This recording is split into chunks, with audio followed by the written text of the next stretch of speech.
refiriéndose a cualquier factor político que afecte la habilidad de un Estado para cumplir con sus obligaciones de deuda. Para hablar del tema, saludo a Gerardo Carrillo, director senior de Finanzas Públicas de Fitch Ratings. ¿Qué tal? Muy buenas tardes, Gerardo. Hola, ¿qué tal? Buenas tardes, Susana. Pues cuéntanos, ¿cuál podría ser un factor político de riesgo en México en las próximas elecciones? Bueno, el factor político de riesgo en México en sí mismo pudieran ser las elecciones.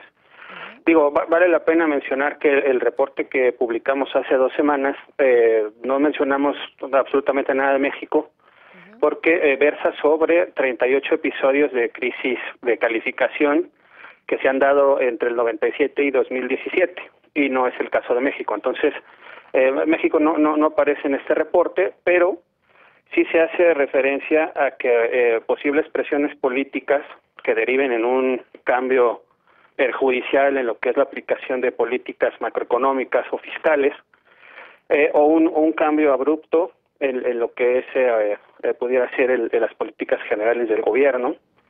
Eso quizás como resultado de un proceso electoral o inclusive si después del proceso electoral hay un prolongado periodo de incertidumbre, esos son factores que pudieran impactar lo que es la evaluación de la calificadora respecto al riesgo político. Entonces, de estos 38 episodios de crisis de calificación que analizaron, cuéntanos algún ejemplo internacional, ya sabemos que México no está mencionado dentro de estos episodios, algún ejemplo donde haya habido crisis de calificación por riesgo político. Bueno, tenemos en América Latina tenemos algunos ejemplos. Tenemos, por ejemplo, el caso de Ecuador, en donde hubo una baja de 3 noches, empezando en 2008, y aquí se consideró la parte del riesgo político una falta en la capacidad de servir deuda, que el gobierno en ese momento de Ecuador la consideraba ilegal, ¿no? Ese, por ejemplo, es un caso. Tenemos otros en El Salvador, que ha habido bajas de 4 niveles, en donde aquí mencionamos la polarización política y unas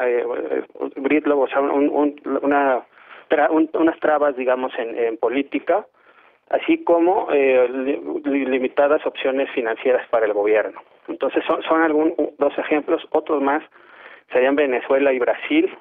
En Brasil, por ejemplo, ha bajado 4 noches en los últimos años, y aquí tiene que ver con los escándalos de corrupción y con la inercia política. Claro. Entonces, son los ejemplos más a la mano en América Latina que tenemos, en donde hay un ajuste en las calificaciones directamente relacionado con la evaluación que hacemos del riesgo político. ¿Por qué México no se encuentra en estos casos? ¿Simplemente no lo analizaron o no se ha dado una crisis de calificación por incertidumbre política en otros años?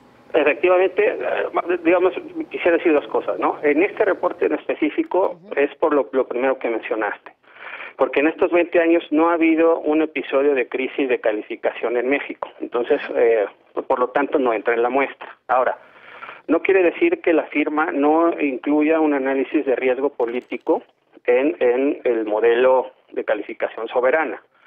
De hecho, se incluye, ¿no? La forma en cómo Fitch lo incorpora es en el modelo de regresión que utilizamos. Metemos ahí lo que son los indicadores de gobernabilidad del Banco Mundial. Y ahí México, de hecho, no está muy bien evaluado, ¿no? Tiene fuertes áreas de oportunidad en lo que es el control de corrupción y en lo que es la ausencia de violencia. Ahí son áreas que tenemos áreas de oportunidad muy importantes, también en lo que tiene que ver con Estado de Derecho, y en menor medida, pero también un área de oportunidad en rendición de cuentas, ¿no? Y estamos bien parados relativamente en lo que tiene que ver con la efectividad del gobierno y en la calidad regulatoria. Estos son los 6 elementos que se incorporan en los indicadores de gobernabilidad del Banco Mundial, que a su vez nosotros incorporamos en el modelo de calificación soberana. Pero en este reporte en particular no se incluye México en la muestra, porque estos 38 episodios, entre ellos no está México, ¿no? Bien, ¿y cuál es el promedio de recuperación de crisis de calificación en el que factores políticos o de gobernanza tuvieron un peso importante como los que mencionabas? Ese es uno de los elementos que sí se mencionan en el reporte, y de hecho cuando está presente un ajuste por motivos de riesgo político, los 10 años siguientes al inicio de la crisis de calificación, el promedio de recuperación es de solamente 2 noches. en la calificación soberana. Dentro de estos episodios donde hubo la presencia de riesgo político, donde no hubo riesgo político, pero sí crisis de calificación, la recuperación es el doble, son 3.75 noches en promedio y la mediana de hecho son 4 noches. Entonces también tiene que ver en una recuperación más lenta de la calificación porque pues los gobiernos tienen menor capacidad para llevar a cabo programas de ajuste, ¿no? Para conducir a la economía a una situación sostenible una vez que sí se enfrentan a un escenario de riesgo político. Entonces, digamos que escenario de riesgo político en México son las elecciones o también el cambio a un gobierno donde no se mantenga la política económica actual. Bueno, pues por lo pronto no es algo que estemos diciendo, ¿no? Pero de manera indirecta pues se puede leer a partir de lo que dice nuestro reporte de riesgo político a nivel global, ¿no? Bien.